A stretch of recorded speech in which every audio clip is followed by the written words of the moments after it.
It's been a while since we've heard from Sam Sparro, member Black and Gold fame, but he's finally back with the new album, and we're lucky enough to have him on the line now to talk to us about the album and to let us know where he's been. Sam Sparro, thank you so much for joining us on Plan B. My pleasure. I have to start by asking, where have you been? I mean, you took the world by storm with Black and Gold, but it feels like we haven't seen you or heard from you in ages. What have you been doing? Well, I definitely took my time on this album. You know, there's the sort of the curse of the sophomore album that everybody always talks about. So for me, it was just really important I take my time on it and get it right. So I spent about 2.5 years after I toured the first album. I spent about 2.5 years writing and recording this album. I worked on some of it in London and New York and LA, and it took longer than I thought it would. Sam, I saw an interview with you when you were promoting your self-titled album, your debut album, and you said someone asked you about making another album, and straight after that you went,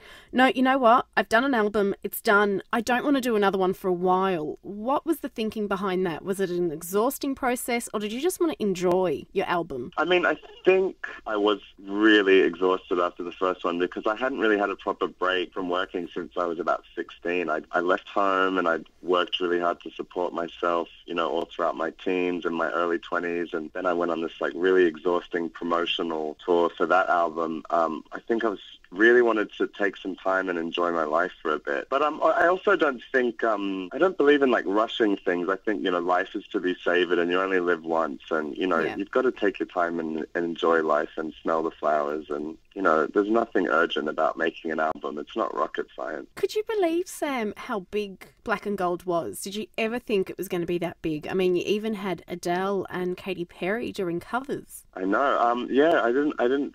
It was kind of a surprise. It was a nice surprise. I'd always thought, you know, I'd sort of have this career where I, you know, just work consistently and sort of built a steady fan base over 20 years. But that was really sudden. Sam, you mentioned that you always thought you'd have a career. I mean, you come from a very musical family. Did you ever have any other option? Yeah, there wasn't. Well, I did actually want to be an actor when I was a kid. Really? Yeah, I did. And I think I'm still interested in doing that maybe later on in life. I did actually almost do a film last year. Oh, what type of film? Go on, what type of film? It was the story of the first guy who climbed Mount Everest, which I think was going to be played by Ewan McGregor. And part of the film was funded by the British Film Council, but then they lost another $6 million, so the whole film was pulled. But I was going to play a British soldier, and I was going to be killed in the first 10 minutes. Well, you know, the dying scenes are the hardest scenes.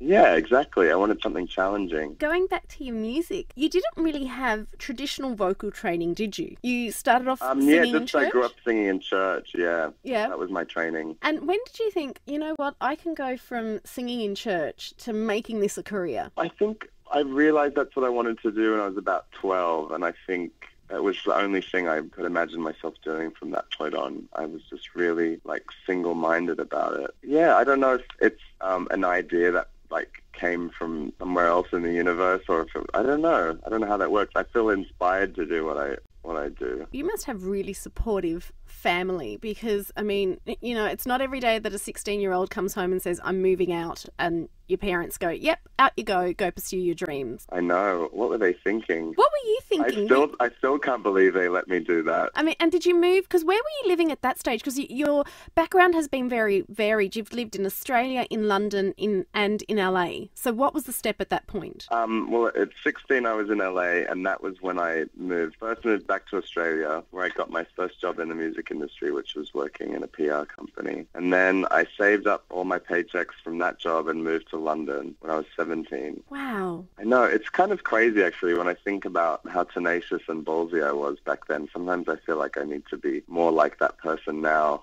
Really? I was just so fearless as a teenager. I'm still quite fearless, but I think, as you get older, you just start to get more practical, and I wasn't practical at all. And I suppose as soon as success starts coming your way as well, more people get involved in your career. Yeah. Have you found that? Yeah, it's taken me a minute to find the right people to build my team with, but now I think I've got the right team around me. I feel really comfortable and really focused with them. But yeah, I think for a while it gets a bit crowded, but then the road does get narrower. I think you just kind of keep the best people with you. And how crowded was it making Return to Paradise? Did you have your own creative freedom, or did you have the record company execs on your back, especially after you took, 2.5 years to put out an album? Were they on your back going, come on, Sam, what are you doing? We need something from you. Well, I actually left my first record company during the process of making this album. And I think after leaving Island Records, I really started to find my creativity again. I think they were putting pressure on me, and it was sort of stifling my creativity. So after being more independent is really when I started to make the record that I wanted to make. And now I'm with a new record company, Virgin Records, which is really, I think it's a much better fit for me. Yeah, so that it was a whole process that I learned a lot about how to hone in on my own vision and really focus my talents. And yeah, I learned a lot making this record. I think the next record's going to be a lot easier and a lot quicker to make. Sam, what was the inspiration behind your new album, Return to Paradise? I love the title, by the way. Thank you. Yeah, it was sort of a combination of a couple of things. One of them being a metaphor for paradise being not so much like an actual place, but more of a state of mind. And then a lot of it was inspired by the Paradise Garage, which was a really influential disco nightclub in New York, and that really shaped and influenced the sound of the album. So yeah, I was referring to the Paradise Garage as well. And so Sam, any collaborations? Who would you like to work with? Oh, there's all sorts of people. I really love collaborating. I'd love to work with maybe Damon Albarn, Beth Ditto of Gossip. I've always wanted to write a song for Beyonce. That would be really fun. And on your new album, is there a favourite track of yours?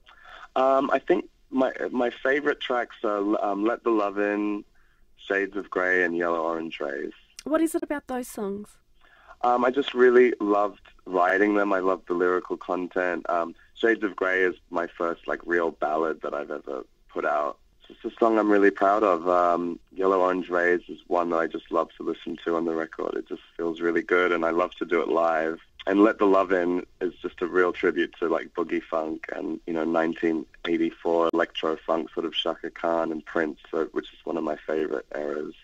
Sam, that's what I love about you. You can't be pigeonholed, can you? Your music. I think I just love too many different things. So yeah, I love lots of different styles. And so Sam, what's happening for the rest of the year? Are you going to be touring? Will you be hitting Ireland at all? Yeah, I'm going to be touring extensively. Still putting my routing together, so as soon as dates are confirmed, I will, of course, let everybody know. But yeah, I'm going to try and tour as much as I can, and then I've already started working on the next album, so who knows how soon I'll be done with that. But yeah, I'm going to be doing lots this year, so look out for new videos and tour dates as soon as they're available. Fantastic, Sam, because you know what? We've missed you, so it's so good to have you back. Thank you. And we can't wait to see you here in Ireland. Me too. I'm looking forward to it.